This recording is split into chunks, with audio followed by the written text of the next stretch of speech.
On October 27th, 2025, one of these 5 players will be holding the Ballon d'Or trophy.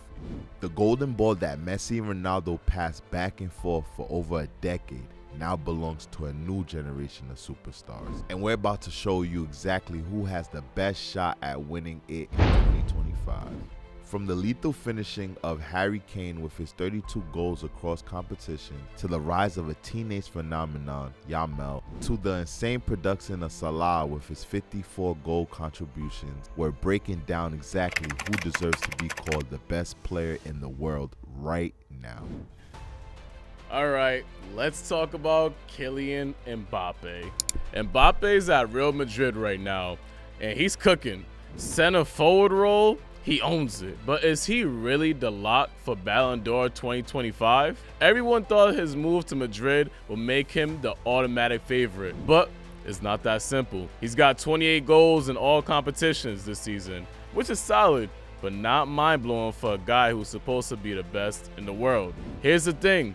Some people say he's not the best player on his own team. Vinícius Jr. might have something to say about that. Vinny's been carrying Madrid's attack for years, and now he's got to share the spotlight. But Mbappe's adapted to that center role like it's nothing. Give Me Sport did the math. His conversion rate is up 12% from last season at PSG. That's scary numbers for defenders. Mbappe's created 2.3 chances per game in La Liga, which is wild for a striker. He's not just scoring, he's making everyone around him better. And let's be real, playing for Real Madrid gives him that extra shine. If they win the Champions League, it's game over. But there's always a but. What if Vinny outshines him in the big games? What if Benzema 2.0 doesn't happen? Mbappe got the narrative, big money move, the new challenge, and all that. But football's funny. One bad month, and suddenly, everybody's talking about somebody else. Right now, Mbappe's got everything lined up. He's at the biggest club, playing the most visible position, and he's still only 25. If Real Madrid dominates Europe and he scores in the big games, then the trophy is pretty much his. But football's never that simple. All right, let's settle this. Vinícius Jr. or Yamal? 2 young stars, 2 different paths to the Ballon d'Or glory. Vinícius was the man last year, no question. He was carrying Real Madrid's attack, scoring big goals and looking like the next big thing. But now, he's sharing the stage with Mbappe, and that changes everything. Plus, that missed penalty in the Champions League against Athletic. That was tough to watch. That's the kind of moment voters remember. Vinícius has 18 goals and 11 assists this season, which is solid, but it's not the same level as last year. He's still a threat on the wing, no doubt, but the injuries, suspensions have messed with his rhythm. Meanwhile, Yamal out here breaking records at 17. 5 goals and 7 assists in his first 12 La Liga games? That's wild for a kid. But that ankle injury, that could be a problem. He's not back to full strength yet, and that's gonna hurt his chances this year. But here's the thing, the Copa trophy is basically his already. Hansi Flick even said there's only one player better in the world right now. That's high praises for a teenager. People are already comparing him to Messi, asking if Messi was ever this good at his age. That's the kind of hype that builds over time. But Vinny, he got a shot if he carries Real Madrid to another UCL title. Voters might forget about the penalty real quick if he scores in the final. He got 7 goals and 2 assists in 10 Champions League games this season. That's the kind of production that gets attention. Vinícius is sharing that spotlight with Mbappe now. Last year, he was the main guy. This year, he's part of a duel. That changes the narrative. Yamal got 13 goals, 18 assists in 40 games this season.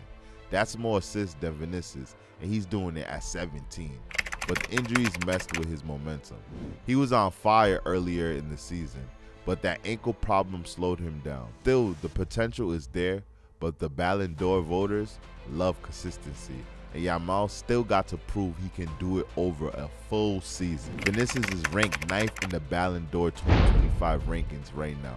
That's a drop from last year. It shows how much things have changed. He's still a top player, but the competition is fierce. Yamal isn't even in the top 10 yet, but that's more about his age and the injury. Long-term, Yamal got the higher ceiling, but this year, it's Vinícius Jr.'s race to lose if he doesn't finish strong. But don't sleep on the older heads, man. Mo Salah and Harry Kane are putting up numbers that would make prime Messi and Ronaldo proud. But here's the problem. Ballon d'Or voters love shiny new trophies. Salah's got 54 goal contributions this season. Let that sink in. 32 goals and 22 assists in all competitions. That's insane production for a 31-year-old. But Liverpool's early Champions League exit, that hurts bad. The Sporting News says his Ballon d'Or chances are on life support without that UCL run.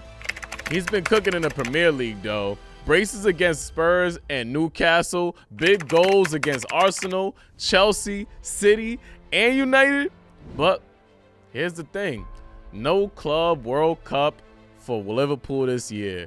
And AFCON isn't until next January. That's a problem when the voting happens. Then there's Harry Kane. Harry's at Bayern Munich, still chasing the first trophy at 31 years old. Give Me Sport broke it down. His stats show he's finishing low-value chances better than Lewandowski ever did. His hold-up play is ridiculous. He's deadly on the counters, and you know he's automatic from the spot. But here's the obvious kicker. No trophies. Ballon d'Or voters hate that. Remember Lewandowski got robbed in 2020? Same story could happen to Kane if Bayern doesn't win the Bundesliga or Champions League. The Sporting News had him at number 5 in their rankings right now, which feels about right. Both these vets are running out of time. Salah's 31, Kane's 31. The Ballon d'Or doesn't usually go to guys that age unless they're having career years and winning trophies. And let's be real, the voters love new faces. Mbappé, Vini, Yamal, they're the future. Salah and Kane, they're fighting against time. Salah's situation is tricky.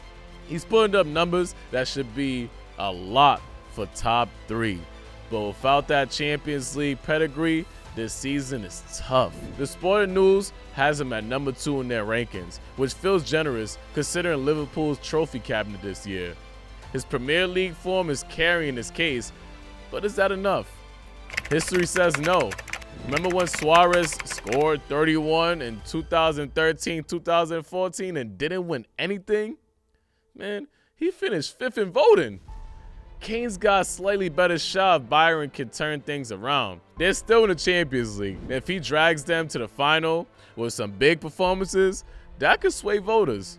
His all-around game is better than ever. Those 9 assists shows he's not just a poacher.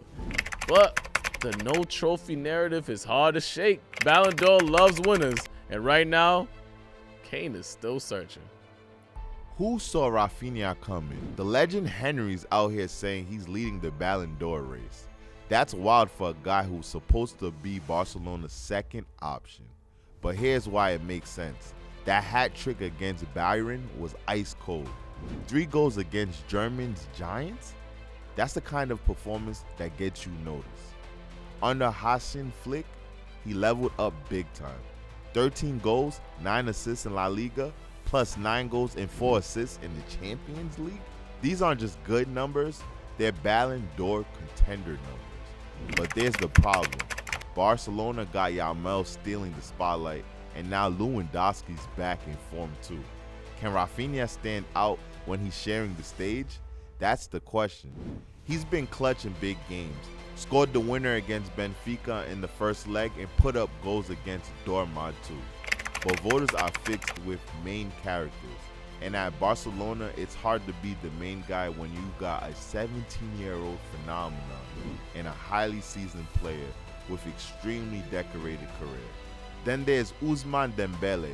Nobody was talking about him at the start of the season. But now, 20 goals and 5 assists in League One, including 15 goals since December.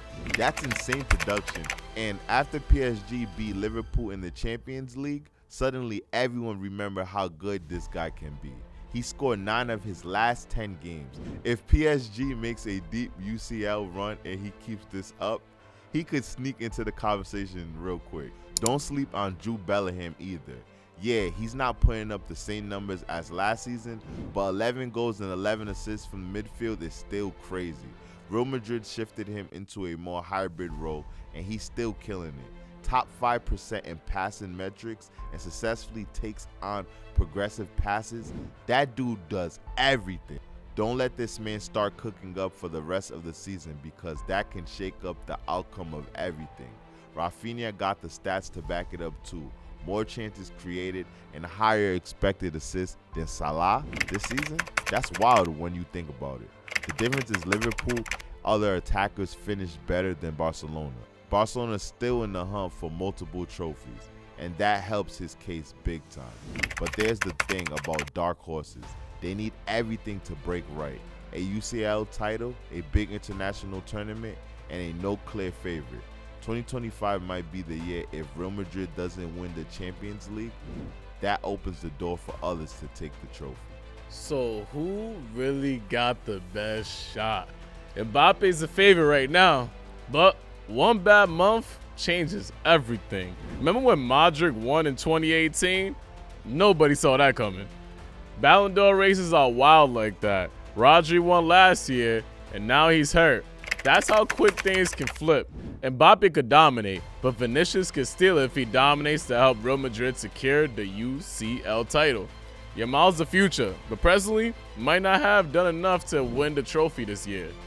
Salah and Kane need miracles. And don't sleep on Rafinha or Dembele if they pop off. Hit the comments and answer. Who's your pick for 2025?